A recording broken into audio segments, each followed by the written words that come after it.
Hello, welcome back to Stripey Cam on the making of the two rings. Just to recap where we've been, in the last episode we covered all of the marking out of the block using templates and whatever else we needed, and then we proceeded to use a bandsaw to remove the major part of the timber that wasn't required from the block. Once that was done, we once again used the template just to ensure that we left sufficient wood to extract the rings from the block. And here you can see the completed block ready to go into the final stages of extracting the rings. And here's a drawing of the drilling pattern that you need to follow in order to extract these rings successfully. We've got to mark out this block again with our template, put it down, and we can draw around this, and then this is cut on the bandsaw. Having cut that, now we're left with cutting out the centre. You can see where I have it marked, and we must stay inside these marks here where it's highlighted, and these holes are drilled all the way.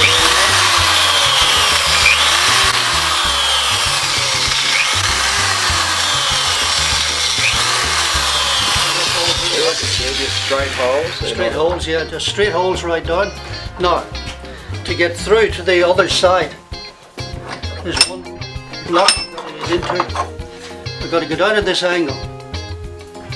So, Which is 45 degrees? it's an angle of 45 degrees, and this is a critical angle. Marked there. And we must be very precise with this angle. Don't touch either of those two rings. That's a very critical angle then. Now,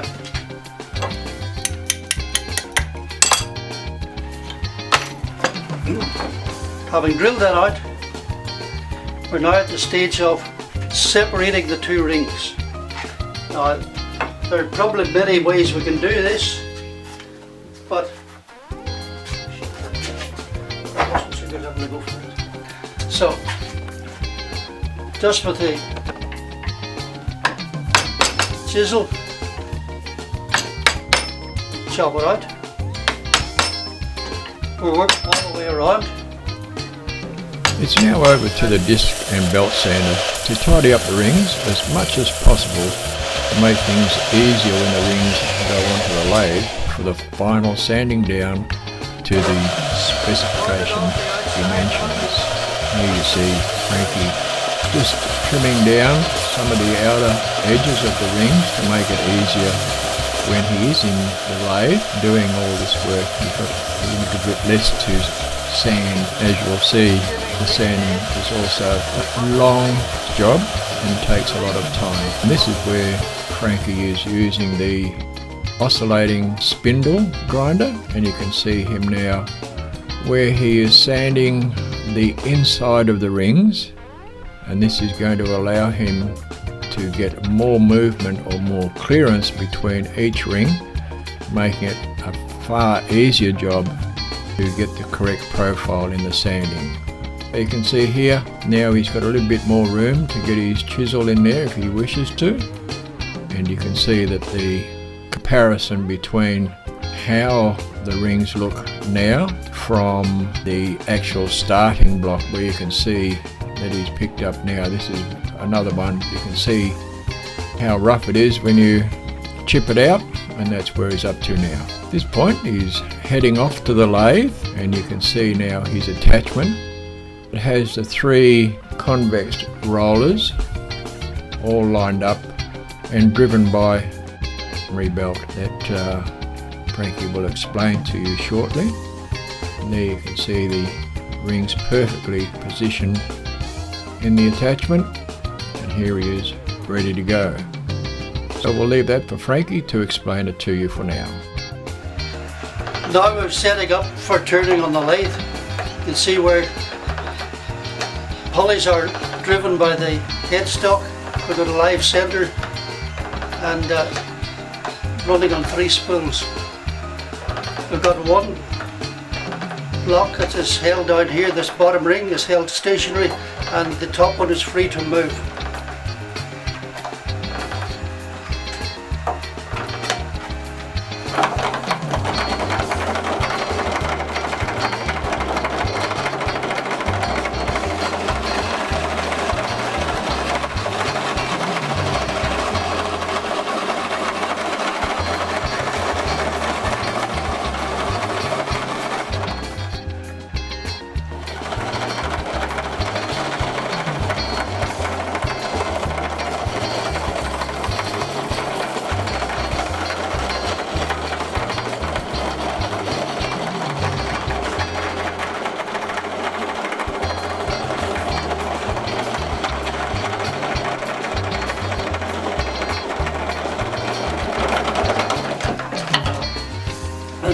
That'll give us the outside of the ring, the inside. Now to go right into the inside of the ring, try this one.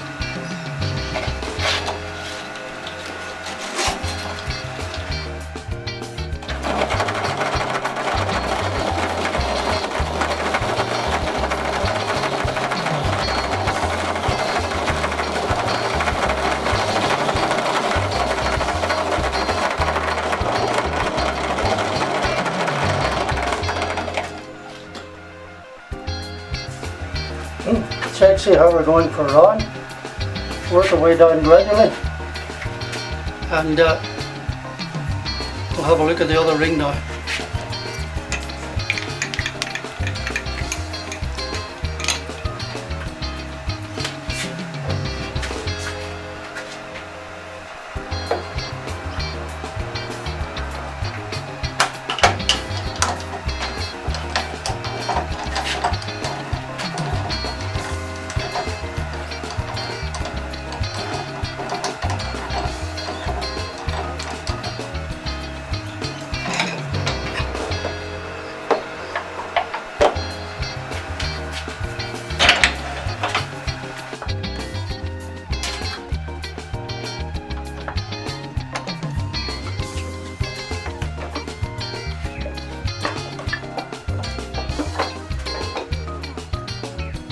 Always cut bits out.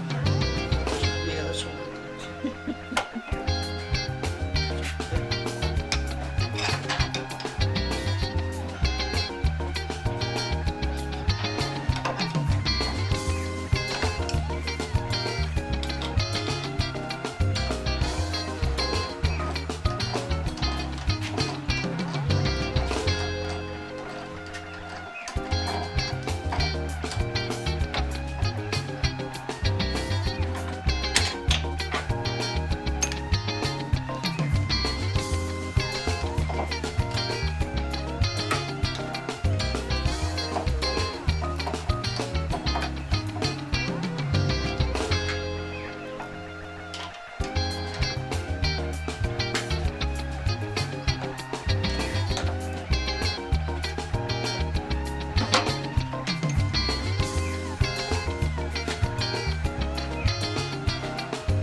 Check now their template, see how we're off for size, and check it on the inside.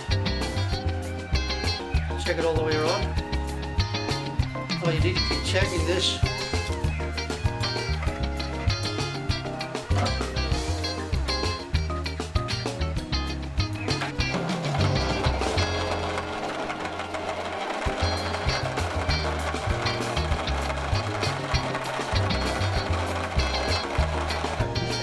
And final checking your rings, you can always check against your template.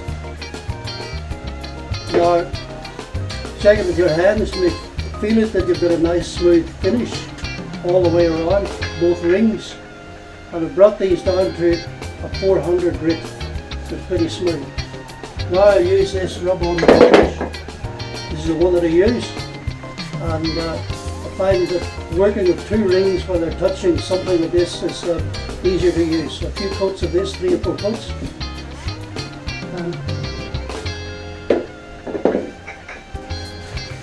Comes up with a nice shine. Now if we're using camphor laurel, it brings out the grain of the wood.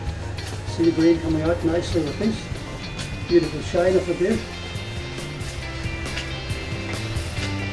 A little bit messy, but with 2 rings, the rub-on is ideal for a finish like this.